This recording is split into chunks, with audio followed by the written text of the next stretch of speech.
So, we're going to start with, who's your daddy? Oh no. I say that because you guys know him as James Roy Coffinberry, but he was born James Roy Wunderlich. Now, James Roy Wunderlich was a boy completely infatuated with his father, Roy Wunderlich. Roy Wunderlich was a monster of a man. He was 6'4", about 230 pounds, huge, gargantuan man. I don't know if you guys met my dad really like close up. I think he was 5'6" best, and he lied and said he was 5'8". So he was the one that everybody called little brother, even though he was the oldest of the three children born. It was something that's very Freudian trying to slip out here, but there were three children born in that family. His mother was Virginia Cox, and his father, Roy Wunderlich, were together for a relatively short period of time. They had my dad, then they had his younger brother Dennis, to which Dennis is named after, and then the younger brother Tommy. At some point in time, and we really don't know when, the story comes about. We find out my grandmother was just 1 week past 16 when she gave birth to my dad. And according to my dad, she was actually a runaway. She ran away and joined the circus, where she was a snake dancer. Ooh. And his father, who was older, substantially older than her, by about 6 years, and we all know teenage years, that's a long freaking time.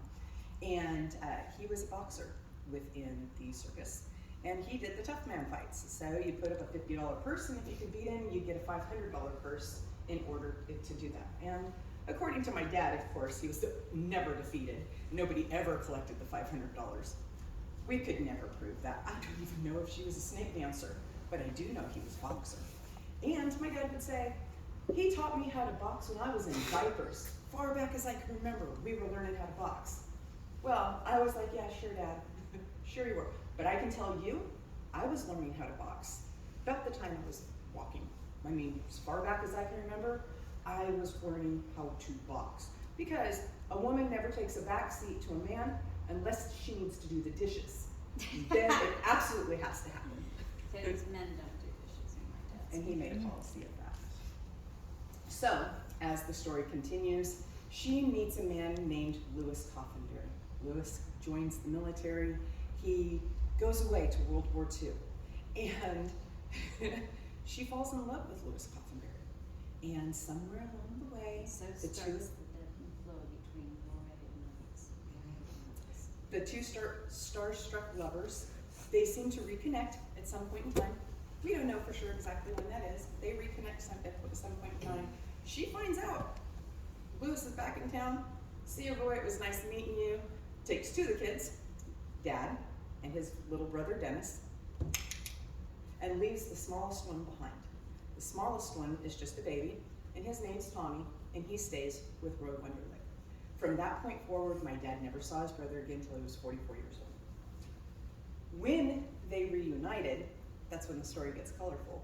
But my grandmother and Louis stayed together until Louis died at the age of 60 in 1980. Turns out, though, they didn't get married until like 3 months before he died.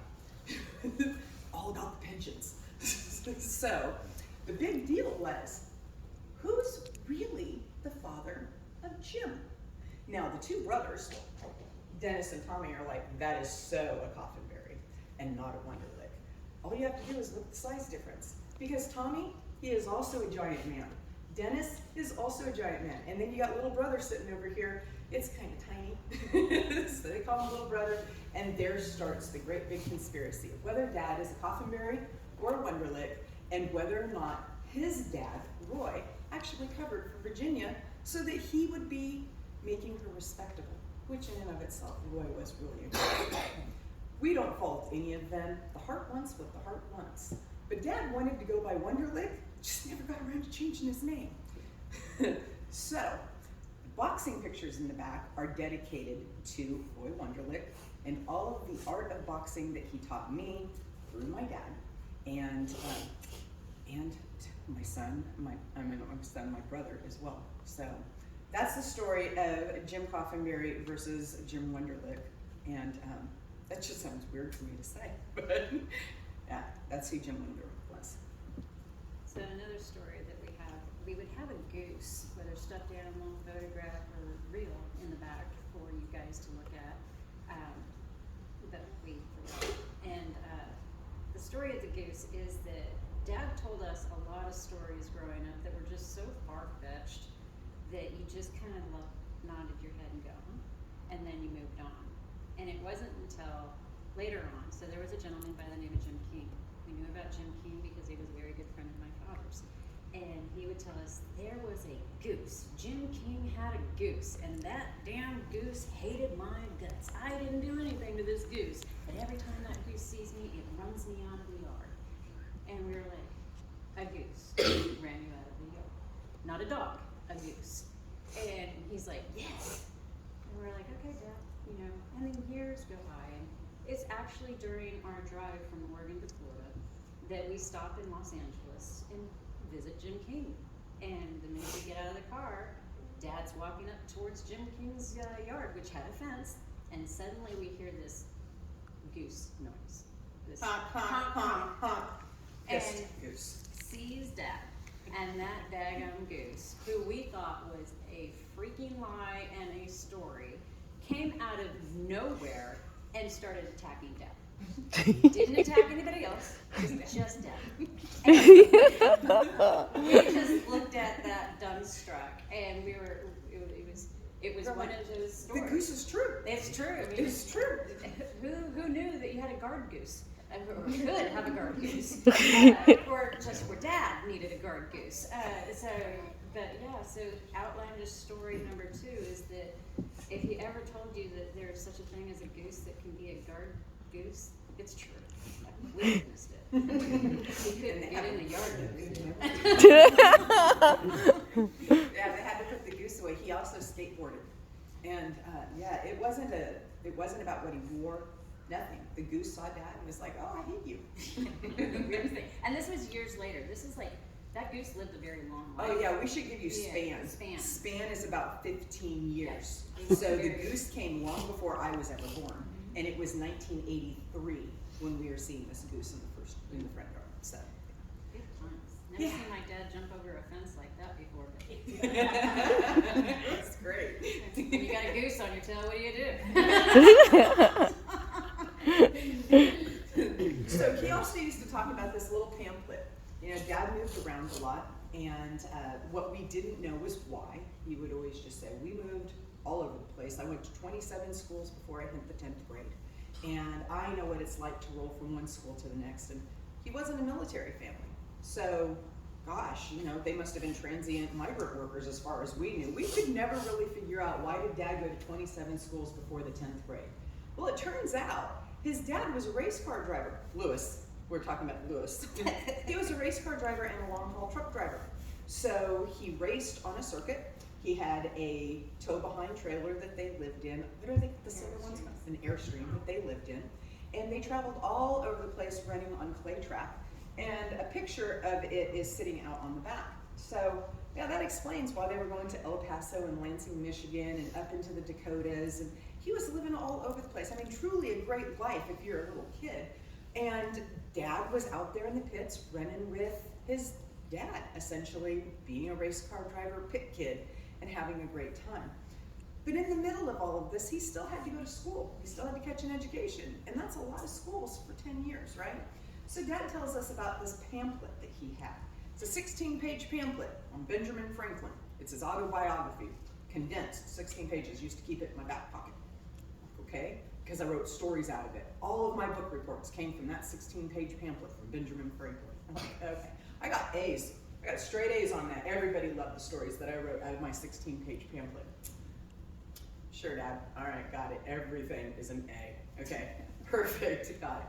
Well, he goes on to say, I got busted though, because I wrote a report and I give it to a teacher, and we leave town. I got an A. It was a great report. I leave town. We go on our circuit. They moved back to the same town. Goes back to the same school. And now he's a grade older, and he needs a book report. So he goes right back to his Benjamin Franklin 16-page pamphlet, and he proceeds to write out his very best A-worthy report. And the teacher loved it so much while she's sitting inside of the teacher's lounge correcting it. She turns to another teacher and says, I cannot believe how good this book report is. The teacher's like, really? What is it? He goes, it's on Benjamin Franklin. And she's like, how good is it? And she goes, it's great. And who's the student? Jim Coffinberry. What? Would it happen to be, yeah, that's very similar to what he wrote here. They compared notes and they realized, hey, these two stories here are very, very similar. So they come back and confront Dad. Did you do this? Did you do this? Dad's like, yeah, it's all out of the same 16-page pamphlet, to which Dad got suspended from school. So we were like, okay, you know, Dad's got to be the tough guy. So of course he got suspended from school. I have no idea if he got suspended from school, just for the record. We have no idea, there's no proof, I haven't found that. However, in digging through Virginia's things, I found the 16-page pamphlet. And I was like, holy crap, Dad had marked the crap out of this thing. There were notes galore inside of the 16-page pamphlet. So I went looking for it because it's now long since gone, and I was astounded that Dad wasn't lying. He really did have a 16-page Benjamin Franklin pamphlet, which, by the way, is such a condensed autobiography, it's actually kind of impressive. It was impressive because I actually used it for one of my cited it and everything. Because we were able to acquire it. Let's see, I think I used that for a 9th grade book report myself. So yeah, it's good stuff. I looked it up yesterday because we'd lost it and I wanted to show you guys a picture of it. It took me about 2 hours to find it on the internet because I was looking for a booklet that would be on Benjamin Franklin. I'm thinking Cliff Notes or something like that. No, that man got a hold of a John Hancock advertising booklet on Benjamin Franklin being the apostle of thrift and frugality. It was an advertising booklet. He sticks it in his back pocket. Kind of like published in 1938, just so we're all clear that it's a legit thing. Sells for $9.99 on eBay, just so you know. Yes, Dad could write 2 really great book reports for it, and I went skimming through it on the internet, and it's really, really informative. He was a brilliant guy, Benjamin Franklin. So, Yes, Dad, he was a brilliant guy too. So, Dad, that is a brilliant guy. Evidently, you guys didn't ask him, and he didn't tell you. Surprising. But yes, the booklet was a great booklet that we don't know where it went, so we think it got packed away in Florence. probably with his 3rd wife, when Cheryl, which leads me to the next story. Dad was married 3 times. First was to Donna Pariseau. The second time was to Wendy Shirley, which was our mother. And then the 3rd time to some lady named Teresa. And Teresa we didn't like. So. And that's not why we don't know her last name, it's just that we just don't know her last name. Yeah, so Teresa. We didn't like Teresa. And Cheryl was here and I wasn't here, so Cheryl helped do all the dirty work, and Cheryl picked up all of Teresa's things and some of Dad's things apparently, put them inside of a bag, went over to her house, and emptied them into her front yard. That included the small copper ashtray that Dad had made when he was 14 years old. Which segues really, really well into his fear of fire, which is very interesting because if you will see his fire suit over there, his racing fire suit, before you leave today, go walk over and touch it. It's very, very thin. Where he thought that was going to give him a lot of protection, I'm not really sure. But this is a man who is so afraid of fire. It is because two of his boyhood homes burned down, and when we were being told that I lost 2 houses when I was a boy, they burned to the ground. I'm thinking a house, a brick and mortar house. He lived in motorhomes, and you guys know how quickly those things go up. There's usually no time for a fire extinguisher, but we growing up thought when he said my house, we're thinking it's a house. So we were routinely taught drills on how to get out of our house. We were routinely taught how to use a fire extinguisher, which is why there's a fire extinguisher in the back. If you were to go into his house at any time, you would find a fire extinguisher pretty much in every room. And that goes back to the copper ashtray that he created when he was in shop, that he found out that copper puts out cigarettes, right? Mm-hmm. Dad started smoking when he was 11. So he's 14 years old. He finds out that copper will snuff out a cigarette, and he's now paranoid. 2 of his houses burned down to the ground. And so he's, Huh? Lucky strikes, exactly. So he proceeds to hammer out a copper ashtray. And it was about this big, and it was meant, so Dad was not a smoker that held his cigarette. He smoked it, he set it down. He'd pick it up, set it down. So he was afraid he was gonna fall asleep one day and that his cigarette was gonna fall out of the ashtray and it was gonna cause his own fire. And of course he would perish because he was right next to it.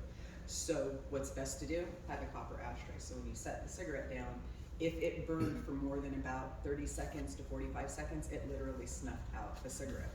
It was genius. It was really, truly genius. I didn't believe him when he told me about it till I found it. Probably very close to that Benjamin Franklin pamphlet, but we did test the theory and it really did snuff out an ashtray.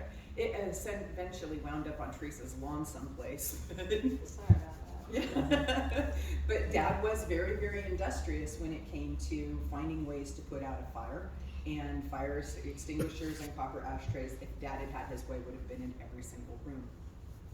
Maybe copper on the walls too. Copper everywhere. Fire extinguishers and copper. That was Dad's thing. That was a very fearful thing. And the fire drills? I don't Did know. he ever, you wouldn't know. I never jumped off the roof. He would have had to throw me. I somehow talked him out of it. We grew up with Throwing fire off the drills, roof? so that was Yeah, a big- part of the fire drill was that we get out of our window, and You where would our have window trouble. was, we had the kitchen is below us, and so it was Northern Home 1918, and so our bedroom window went out on the roof of the kitchen, and so he says, you walk over here and you jump off, and Trina, jump, and Trina, jump, and she jumps, and I'm looking down. Well, that's the first time I learned that I'm afraid of heights, and I still am afraid of heights. So he was like, jump, Sherry, jump, and I'm like, no. And he's like, if there's a fire going on, you have to jump, and I'm like, no. And he's like, jump, and I'm like, no. And so I must have had, so I'm one of these people that I would never be a good poker player, which we'll get to later about Dad because his poker chips are up there. Because my face will show you everything. I'm not a good liar, and I'll tell you where it's all right here. So I must have had the most pathetic, big, doe-eyed, please don't throw me off the roof, don't make me jump looks, because he just looked at me and he says, when there's a real fire, you better jump. And I was like, thank God, I don't have to jump. And I hope that if we had ever had a real fire, somebody would have pushed me, because I don't know that I would have jumped. But luckily, we didn't have to do that. So Dad had fire extinguishers, copper ashtray, and oh, by the way, what we didn't say is he tested our smoke alarms non-stop. And the fire drills were not scheduled. They were in the middle of the night. They were literally in the middle of the night where you're sound asleep, it's fire drill time. You had to know. So now we're gonna skip way, way forward and we're gonna talk about Dad as a poker player. So my dad, he fancied himself as a really good poker player and he could play a good, he could count cards, which was amazing. In his younger years, my mind was blown. I lost track of cards and do still very, very easily. But when we played together, we always won a lot of money. It worked out great.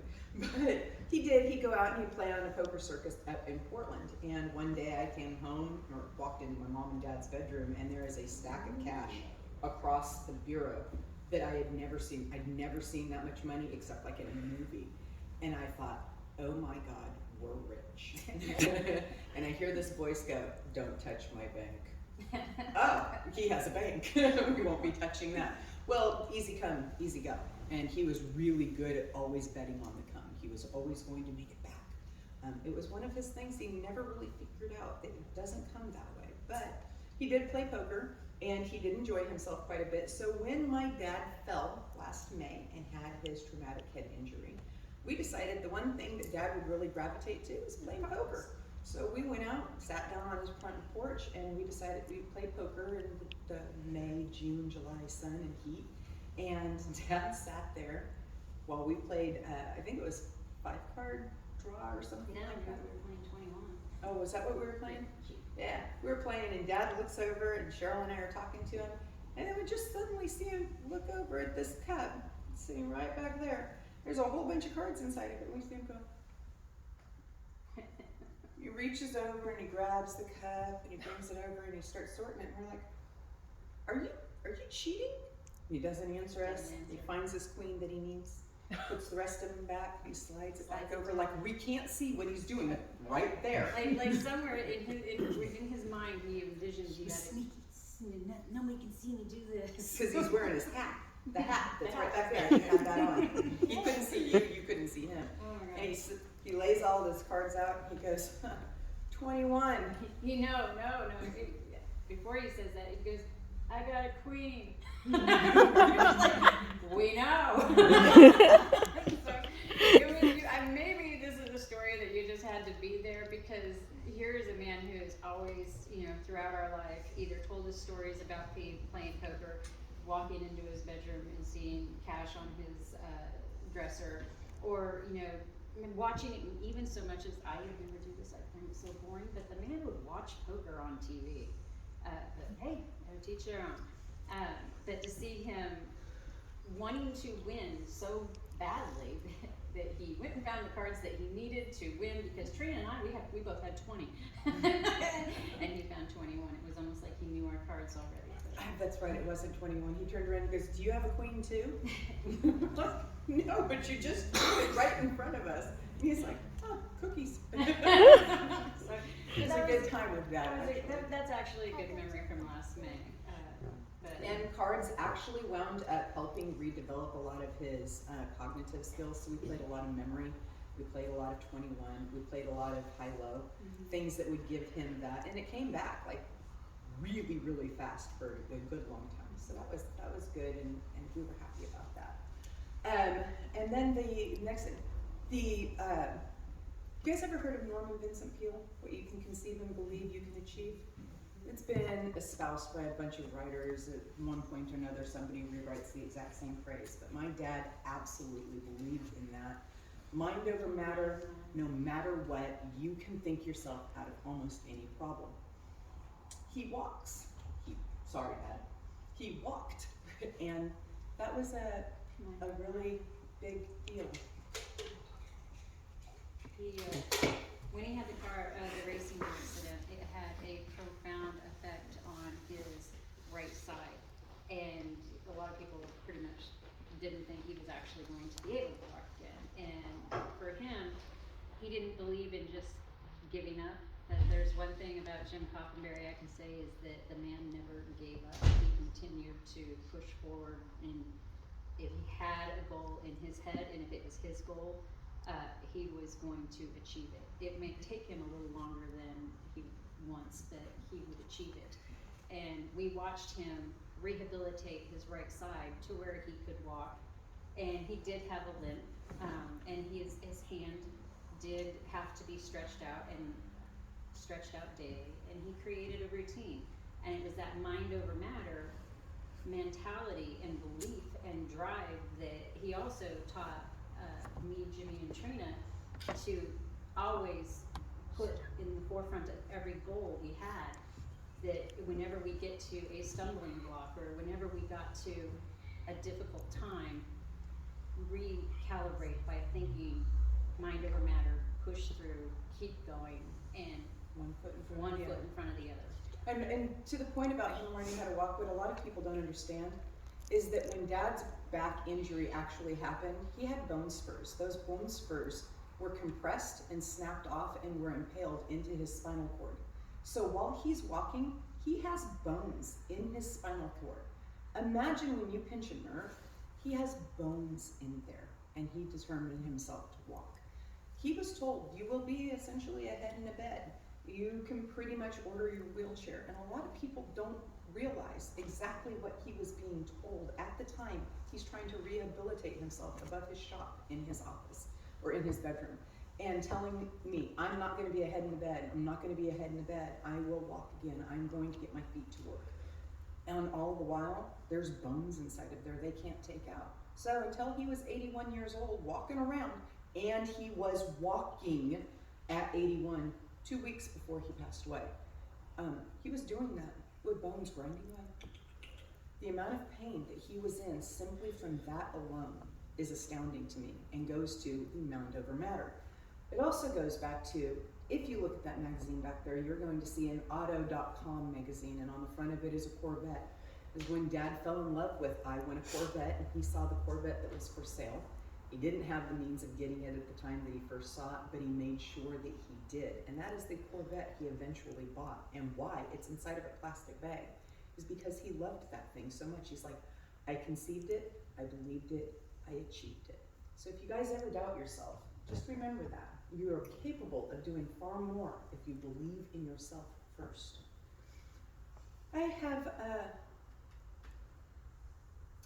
a lot of adoration for my dad for that. I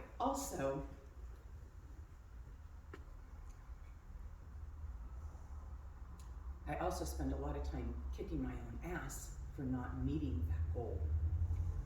I like to think that I have done pretty well for myself. I have hit my knees, and my dad has saved my ass. He took care of both of my kids for me. He learned how to brush a little girl's hair. He learned how to completely, utterly annoy the crap out of my son. But he did so to help me, and when I got back up on my feet, I tried to do the right thing by my dad. For me, I was there every single day. I saw him change into what the frail man's frame was in the end. And he really struggled due to the things that they were doing in the hospital the last 2 weeks. It was painful to watch. It was reeling to try and figure it out because they weren't sane. But when I took Dad into the hospital that day, he and I were having conversations, cutting up and making jokes. And shortly thereafter, we were told, he has cancer. He has a tumor the size of a football in his pelvis, one the size of a potato on his shoulder, and one the size of a golf ball on his lung. He doesn't have much time to live. If you're going to take any time off, now's the time to do it. Cheryl and I still thought, we got at least 2-3 months. 4 days later, actually 3.5, and he was gone. But the last 2 days that we were with him, he really struggled, and Cheryl brought him the cane that she had made. It's the one that he will be buried with, and she had made that for him for a Christmas gift. And we were trying to anchor memories for him, because a lot of times if you anchored something, he would recall it. And so she says, do you remember this cane I made you? And he grabbed it, and he had a grip on this cane. He just sat there with it up in front of himself, and he's staring at it. I'm like, do you remember it? And he holds it, and then he says, I cherish this. And we knew that that meant this was something really particularly special to him. Then I said, do you know who that is? And he looked over at Cheryl and he doesn't say anything. I said, Dad, do you know who I am? And he looks at me and he doesn't say anything. And I said, Dad, that's Cheryl, that's Red. And he looks back at her and she goes, that's Trina.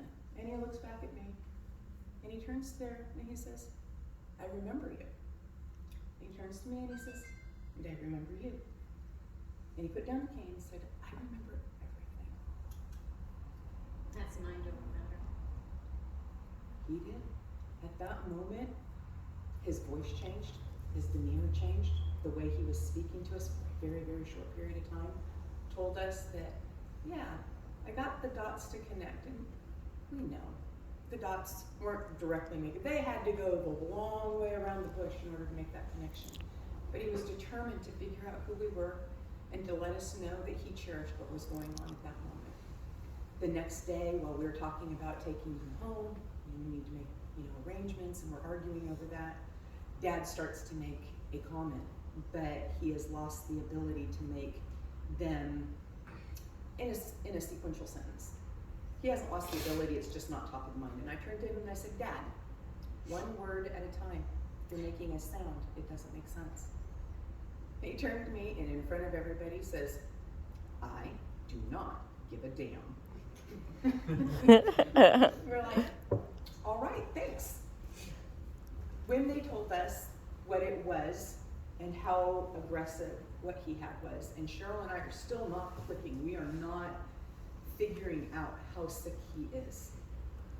Because he's never asked for anything more than a back patch and a couple of Tylenol. I mean, he can't be that sick. He can't have that kind of cancer. I mean, it's not what Dad does. He takes Tylenol. And so we go and do some tests to see, physical tests, to see if he could handle the transport back. And this is where my dad did the most selfless thing he has ever done in his life. And he said, we walked in and we said, Dad, we need to talk to you. We have one question to ask and one question alone. And he goes, one question. All right. Do you want to come home or do you want to change rooms? Changing rooms was to go to hospice. And he knew that. He'd been listening to us. And he turns to us and he looked at me and Cheryl and he says, I don't want to answer that question. I don't want to think about that question. I apologize. I don't want to think about that question. We both sat there and went, thank you for the answer. We'll take care of it. We had him transported to hospice that night and he died the next morning. It was selfless because he knows we would have taken him home. I'd have thrown that nail on my back, carried him straight up out of that hospital, put him in his bed, and he would have died at home. Yeah. But he didn't want to die on us. And by not answering that question, he was allowing us to make that decision for him. And he knew that that was the best for everybody. But he also chose to die alone. We weren't there. He was gone before we ever got there. I was talking to my brother on the phone, telling him the update. Dad is not doing well. And I get a call from the pastor and they said, I need to talk to you, give you an update on your dad. I'm like, I'm talking to my brother. He says, I'll call you back in 20 minutes. I'm like, okay. Calls back in 5 minutes flat. Sorry to tell you this, interrupt your conversation, but your dad has just died. That's how fast he went. So my point in telling you all of that is that no matter how hard something is, get up, put one foot in front of the other, pick a direction, and go. Doesn't matter if it's right or wrong. You'll figure it out along the way, you'll adjust, and you'll be okay. Number 2, no matter how hard it hurts, keep going. Pop an aspirin, keep going. Never give up. Never give up. And when it comes time to make decisions, be selfless. And think of others before you think of yourself, and it will be okay. And for that, I will be forever indebted to my dad. Thank you guys for